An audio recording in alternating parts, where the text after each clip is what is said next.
Students, ఈ set seat allotment కోసం చాలా ఈగర్ గా వెయిట్ చేస్తున్నారు కదా. ఈ రోజు ఈవినింగ్ 6 o'clock కి మీకు సీట్ అలాట్మెంట్ ఎక్స్పెక్ట్ చేయొచ్చు. ఈ వీడియో దేనికోసం అంటే సీట్ అలాట్మెంట్ జరిగిన తర్వాత నెక్స్ట్ ఏం చేయాలి, అలాగే కాలేజ్ లో ఫిజికల్ గా రిపోర్ట్ చేసేటప్పుడు మీరు క్యారీ చేయాల్సిన ఇంపార్టెంట్ డాక్యుమెంట్ లిస్ట్ అంతా ఈ వీడియోలో డిస్కస్ చేస్తాం. సో ఫస్ట్ మీ సీట్ అలాట్మెంట్ రిలీజ్ అవ్వగానే మీరు చేయాల్సిన పని ఏంటంటే మీ క్యాండిడేట్ డీటెయిల్స్ తో లాగిన్ అయ్యి మీకు ఏ కాలేజ్ లో సీట్ అలాట్ అయిందో క్రాస్ చెక్ చేసుకోవాలి. మీకు సీట్ అలాట్మెంట్ జరిగినట్టయితే మీరు ఏ కాలేజ్ లో సీట్ అలాట్ అయిందో ఆ కాలేజ్ ఒక ప్రొవిజనల్ సీట్ అలాట్మెంట్ ఆర్డర్ ని డౌన్లోడ్ చేసుకోవాలి. సో నెక్స్ట్ ఏంటంటే మీకు అలాట్ అయిన కాలేజ్ మీకు నచ్చినట్టయితే మీరు ఆ కాలేజ్ కి ఆన్లైన్ లో రిపోర్ట్ చేస్తారు. ఆన్లైన్ లో రిపోర్ట్ చేసిన తర్వాత మీకు ఒక జాయినింగ్ రిపోర్ట్ అనేది వస్తుంది. ఆ జాయినింగ్ రిపోర్ట్ ని డౌన్లోడ్ చేసుకోండి. సో నెక్స్ట్ ఏం చేయాలి అంటే allotment order, joining report, original document list, అలాగే 2 sets ఆఫ్ జెరాక్స్ కాపీస్ పట్టుకొని డెడ్ లైన్ లోపు మీకు అలాట్ అయిన కాలేజ్ కి ఫిజికల్ గా వెళ్ళి రిపోర్ట్ చేయాలి. సో ఎవరైతే డెడ్ లైన్ లోపు ఈ డాక్యుమెంట్స్ అన్ని పట్టుకొని ఫిజికల్ గా కాలేజ్ కి వెళ్ళి రిపోర్ట్ చేస్తారో వాళ్ళకి మాత్రమే సీట్ ఉంటుంది. ఓకే, వాళ్ళకి మాత్రమే అడ్మిషన్ కన్ఫర్మ్ అవుతుంది. మీకు సీట్ అలాట్మెంట్ రిలీజ్ అయిన తర్వాత మీరు ఆ కాలేజ్ కి ఆన్లైన్ లో రిపోర్ట్ చేయకపోయినా, కాలేజ్ కి వెళ్ళి ఫిజికల్ గా రిపోర్ట్ చేయకపోయినా మీకు సీట్ అనేది క్యాన్సిల్ అవుతుంది.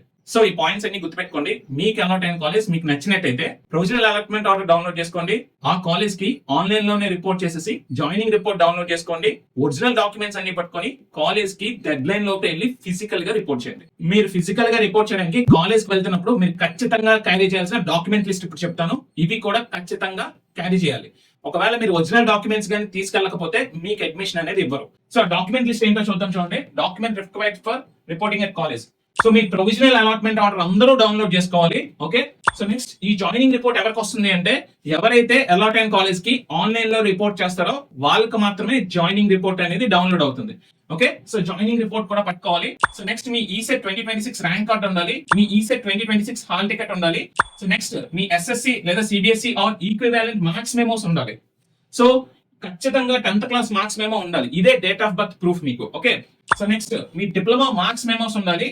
లేదా మీ డిప్లొమా కంప్లీట్ చేసేసిన వాళ్ళైతే మీ పీసీ సర్టిఫికేట్ ఉండాలి. ఓకే, సో నెక్స్ట్ మీ స్టడీ సర్టిఫికేట్ కంపల్సరీ ఉండాలి. Study certificate 7th to diploma 3rd year ఖచ్చితంగా ఉండాలి.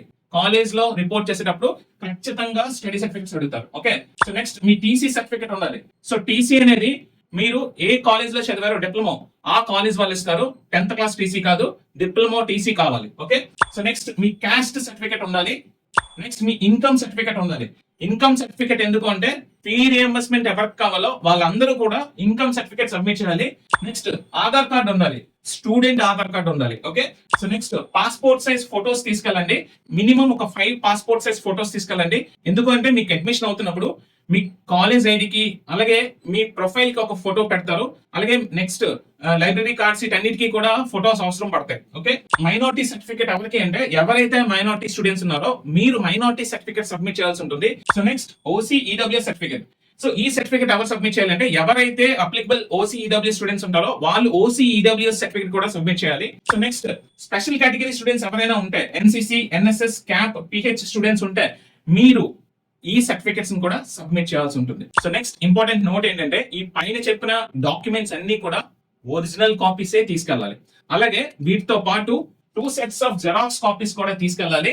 Once original copies verification complete అయిపోయిన తర్వాత 2 sets of xerox copies college వాళ్ళు తీసుకుంటారు. Okay, so next important point ఏంటంటే ఒరిజినల్ డాక్యుమెంట్స్ అనేవి ఖచ్చితంగా తీసుకెళ్ళాలి. ఎందుకు అంటే కాలేజ్ వాళ్ళు ఒరిజినల్ డాక్యుమెంట్స్ ని వెరిఫై చేసుకున్న తర్వాత మాత్రమే మీకు అలాట్ అయిన సీట్ ని కన్ఫర్మ్ చేస్తారు. అప్పుడు మాత్రమే మీకు అడ్మిషన్ ఇస్తారు. గుర్తుపెట్టుకోండి, ఖచ్చితంగా తీసుకెళ్లాల్సిన సర్టిఫికేట్స్ చెప్తాను చూడండి. Provisional allotment order compulsory, joining report compulsory, ECET 2026 rank card, hall ticket compulsory, 10th class marks memo compulsory. ఒకవేళ మీకు డిప్లొమా మార్క్స్ మెమోస్ అన్ని లేకపోతే ఎన్ని ఉన్నాయో అన్ని తీసుకెళ్ళండి, ప్రాబ్లం ఏమీ లేదు. బట్ మీరు పాస్ అయినట్టు ప్రూఫ్ చూపించండి.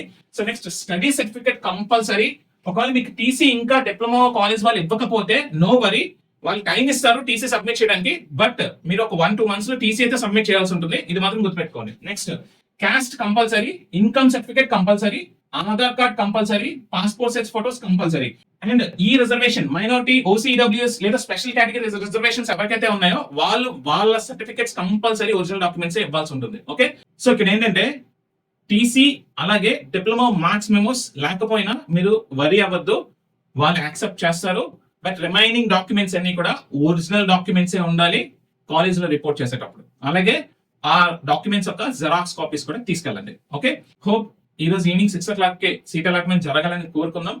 ఖచ్చితంగా జరుగుతుంది అనుకుంటున్నాను నేను కూడా. సో సీట్ అలాట్మెంట్ జరగంగానే మీకు ఏ కాలేజ్ లో సీట్ అలాట్ అయిందో మన కామెంట్ సెక్షన్ లో పోస్ట్ చేయండి. అలాట్ అయిన కాలేజ్ నచ్చినట్టయితే స్టూడెంట్స్ అందరూ జాయిన్ అయిపోతారు. ఒకవేళ కాలేజ్ అలాట్ అయింది నచ్చకపోతే ఏం చేయాలో తెలుసుకోవాలంటే మన కామెంట్ సెక్షన్ లో పోస్ట్ చేయండి.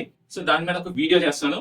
హోప్ ఈ ఇన్ఫర్మేషన్ మీకు యూస్ఫుల్ అవుతుంది అనుకుంటున్నాను. మన ఛానల్ ఫస్ట్ టైం విజిట్ చేసిన వాళ్ళైతే మేము చేసే కంటెంట్ మీకు నచ్చినట్టయితే ఒక లైక్ ఇవ్వండి. అలాగే మీ ఫ్రెండ్స్ తో కూడా షేర్ చేయండి. ఓకే, సబ్స్క్రైబ్ చేయడం మాత్రం మర్చిపోద్దు. మరొక వీడియోతో మళ్ళీ కలుద్దాం. Stay tune TSAT portal. Thank you.